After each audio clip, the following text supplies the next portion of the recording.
Welcome back. Now, Witness E told the Madlanga Commission of Inquiry that former ANC Youth League Secretary General Sindiso Magaqa's murder could have been prevented. The inquiry into criminality, political interference and corruption in the criminal justice system on Monday heard testimony from Witness E, who said that he knew about the plot to murder Magaqa 2 weeks before it happened and had reported it to top officials who were allegedly part of the planned assassination or were meant to be informed about it. Now, Magaqa was gunned down in 2017. But for reaction to these latest developments, we're now joined on the line or virtually by the late former ANC Youth League Secretary's friend and anti-corruption whistleblower, Thabiso Zulu. Thabiso, it's been a minute, but good to see you, and thanks for being with us here on Morning Live. It's been a harrowing few years for you since Sindiso was gunned down and subsequently died. Just talk to us about what's been happening in the interim. Good morning, Sakin, and good morning to your viewers. We have endured quite a journey that took time, and quite a lot of things happened. But we are grateful that we are where we are. At least some people have gone through, one person have gone through a trial, others are still waiting to get their day in court. Now, we've been watching the Madlanga Commission, with great interest, given everything that's been revealed. But Witness E in particular brought the Sindiso Magaqa case back to the fore. And basically what Witness E had said was that some state resources were used in that assassination. And were you surprised by that at all?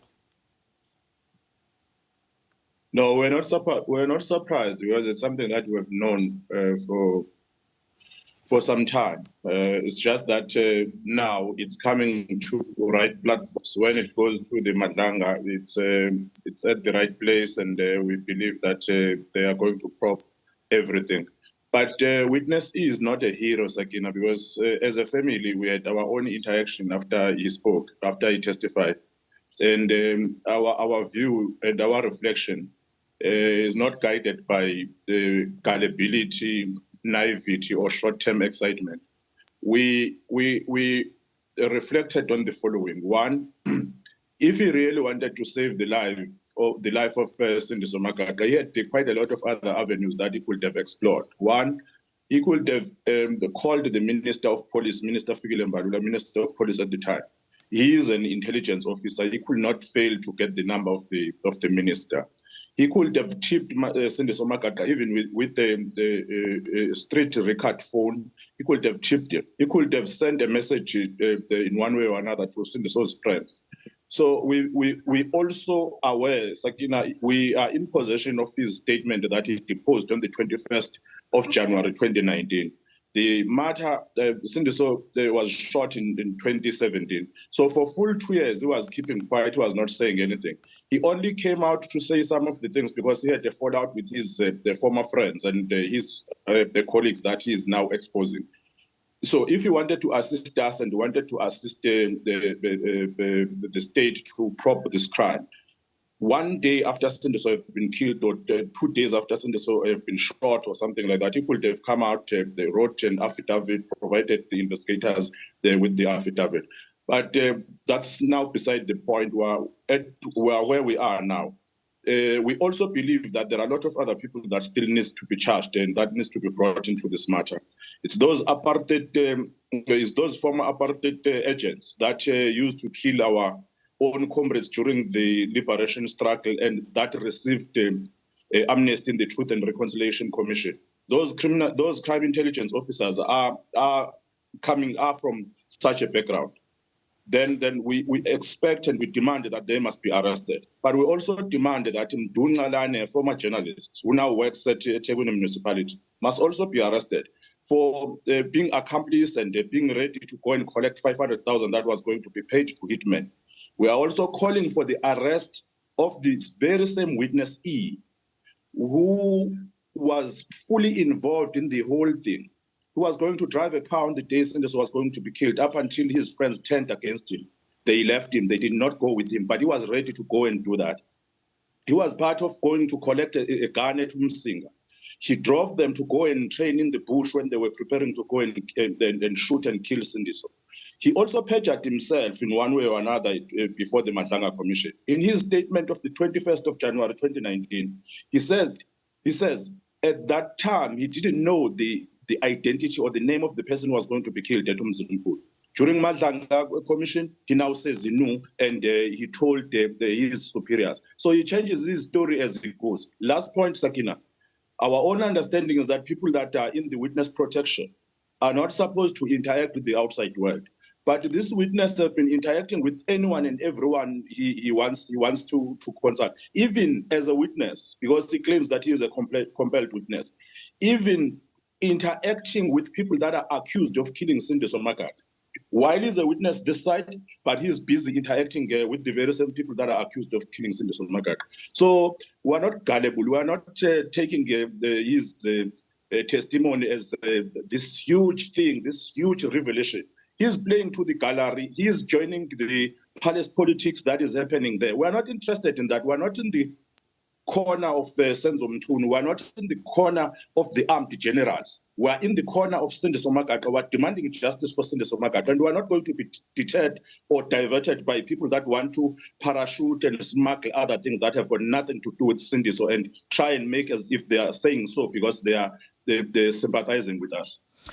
Just for the benefit of our viewers, I just want to read the statement, not a statement, your post on your social media Facebook page.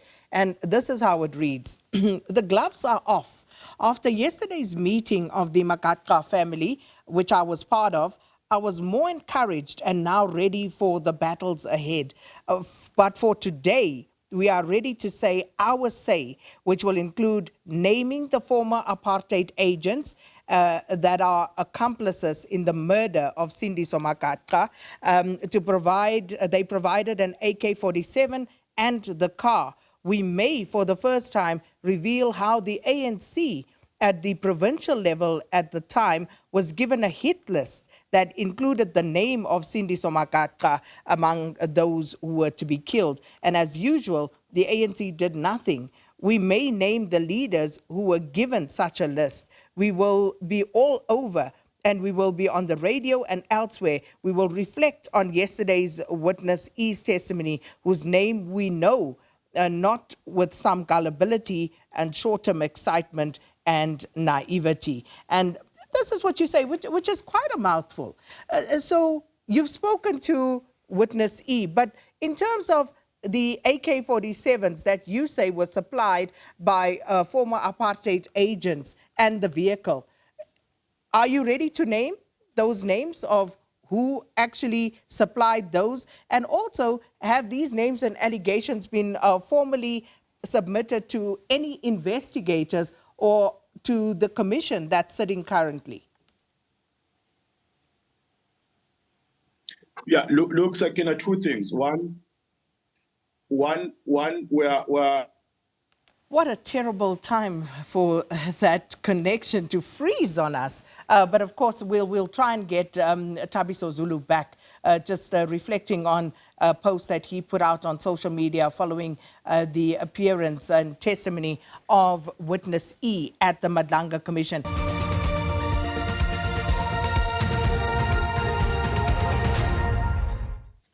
Welcome back.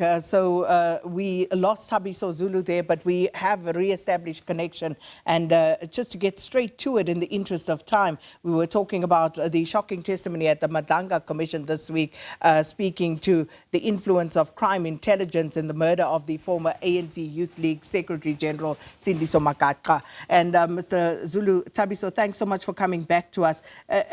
We were talking about you talking about apartheid agents who were instrumental in supplying the weapon and the vehicle that was used, but you also speak about ANC leaders in the province of KZN who may have been given a hit list. Talk to us about who these people are. And I also asked you whether you had submitted that evidence to the commission or any other investigators. We are currently preparing our own the submission. Remember, Sakina, we've been in this for quite a long time. Even before Sindiso was killed, there are other things that we're already doing at the time. So our submission will include emails, recordings, quite a lot of other things. So it's quite a voluminous preparation and submission that we're making. So we're in no rush. We're rushing nothing. Then when the time has come, we'll go to proper fora. For the first time, if you are not aware, because I'm not afraid, I've been speaking in public openly about these things. For the first time, after 8 years, my statement have been taken by the police. I don't know what that says, but for the first time, my statement and the statement of others who were supposed to prove the motive, they've finally been taken, so as to put the whole thing into context. For the first time, after pleading with the national head, the retired national head of the Hawks, General Libeya, for probably 8 years, for something like talking to Advocate Shamila Batoy, writing to her almost every month and every week. For the first time, the Hawks are now investigating properly Zimkulu Memorial Hall of Shame, which led to the killing of Sindiso Magaqa, not only him, Kaya Tobela and Mduduzi Chibas. So there is a lot of work that has been happening all across all these years. All that will be included in our submission, should we decide and when we decide to go to different fora that are there that are giving us an opportunity to do so. Well, it's a pity we lost some time when we lost the connection, but for now, because we could always have, we hope we'll have opportunity to speak again. What would justice for Sindiso Magaqa look like today? We still reiterate our same point. The justice is to make sure that all those who were involved in plotting, in planning, in moving around money, in moving around prisoners, the accused from Durban, Westville, to go and meet with others who were incarcerated at a new prison to plan how they were going to defeat the ends of justice. Those who have been trying to subvert justice by trying to gag certain people, all those people must be brought into book. The Office of Crime Intelligence in Pietermaritzburg, where this captain works, they must also be probed, because some of them have been continuing to do some funny things even after the death of Sindiso Magaqa to many other people that are close to Sindiso Magaqa. Are you still on the run? Well, Sakina, life doesn't belong to a human being. I've survived all these years. When death arrives, I will accept it. I've always said that. So I'm continuing with my life, but I'm watching my back, and there are a lot of funny things that are happening, especially now again, because of these new developments. But we're holding up. We trust that we'll survive. Well, we'll keep checking in. Thank you so much for your time this morning, Thabiso Zulu. And this, of course, the friend of and colleague of former ANC Youth League Secretary General Sindiso Magaqa, and he's also an anti-corruption whistleblower, reacting to witness E's testimony before the Madlanga Commission.